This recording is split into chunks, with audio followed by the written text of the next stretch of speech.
How to mention someone in Instagram story without showing. Hey everybody and welcome back to our channel. So let's get started without any further ado. So for that, first of all, go ahead and open up your Instagram application in your mobile device. Once you open it up, make sure that you're logged into your account. Now once you're logged in, simply tap on the plus icon of your story. And then it will lead you to your gallery.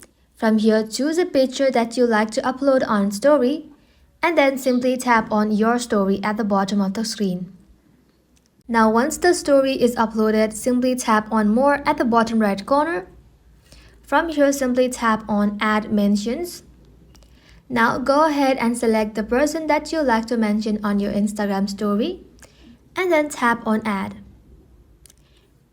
And just like so, you'll then be able to mention someone in Instagram story without showing. And that is it for today's video, guys. Thank you all for watching the video till the very end and stay tuned until our next upload.